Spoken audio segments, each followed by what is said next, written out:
Orang-orang di Malaysia terkhususnya para profesor dan petinggi mereka, sering sekali membanggakan kehebatan mereka di masa lalu. Entah itu sebuah kebenaran atau hanya angan-angan kosong mereka saja, untuk menenangkan kaum Fadil Sarapan seolah mereka adalah bangsa yang besar, sebuah bangsa yang berpengaruh, sebuah bangsa yang hebat. Tapi kenyataannya itu hanya hayalan mereka saja, dan tidak sesuai dengan kenyataan. Sebagai contoh, di kalangan mereka sendiri mereka sering membanggakan apa yang bukan mereka yang membuatnya. Seperti Borobudur, yang seolah mereka yang bangun, kapal pinisi yang seolah mereka yang buat, kapal Jung seolah mereka yang bangun dan masih banyak lagi. Semiskin itukah sejarah mereka, hingga yang bukan mereka yang punya pun mereka klaim itu hasil dari dalam pikiran mereka, padahal bukan mereka yang menciptakannya. Sangat ironis, sampai ke tahap kasihan. Kaum Fadil Sarapan ini, memang sejak awal tidak punya apa-apa. Apa yang ada di Malaysia sekarang adalah apa yang dibawa masuk ke Malaysia dari luar. Bahkan kebudayaan Melayu itu sendiri, bukan sebuah kebudayaan yang berkembang murni dari akal pikiran mereka sendiri, tapi sesuatu yang datang dari luar. Dan sekarang, mereka merasa seolah adalah pusat dari peradaban. Itu lucu dan ironis. Kenapa mereka bersikap seperti itu? Gua punya teori yang gua sendiri yakin kalian juga punya kesimpulan yang sama. Ya, mereka ingin terlihat besar di hadapan kaum Cina dan India yang ada di Malaysia. Sebuah perumpamaan untuk kelakuan meresahkan kaum Fadil Sarapan ini, yang mengklaim apapun yang ada di Indonesia. Perumpamaannya seperti sebuah binatang yang sedang terancam, secara naluri mereka akan berusaha untuk mempertahankan diri mereka, dengan cara apapun. Mungkin meninggikan diri, membesarkan diri, mengeluarkan bau-bau yang tidak sedap, dan sebagainya. Seperti itu halnya di Malaysia, kaum Fadil Sarapan ini, merasa terancam keistimewaan yang menuntun kerajaan untuk mengistimewakan mereka, dari kaum Cina dan India di Malaysia.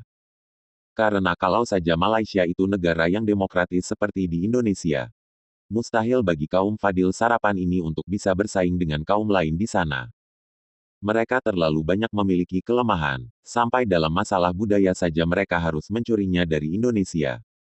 Karena nggak ada yang bisa mereka banggakan, kalian pun sudah tahu, Cina memiliki budaya yang sangat besar, dan tentu saja budaya India sudah tidak perlu dipertanyakan lagi.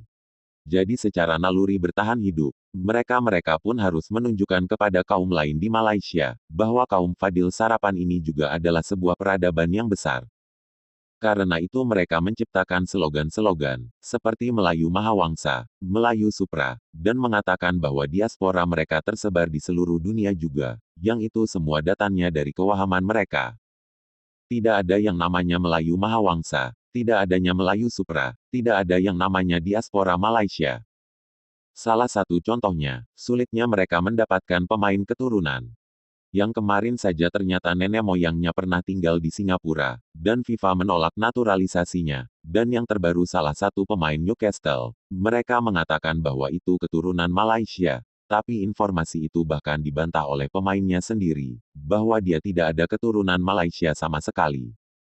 Semua budaya yang mereka banggakan di hadapan kaum Cina dan India, semua adalah dari suku-suku yang ada di Indonesia. Semua karya seni, bangunan, kendaraan laut adalah hasil tangan suku-suku yang ada di Indonesia.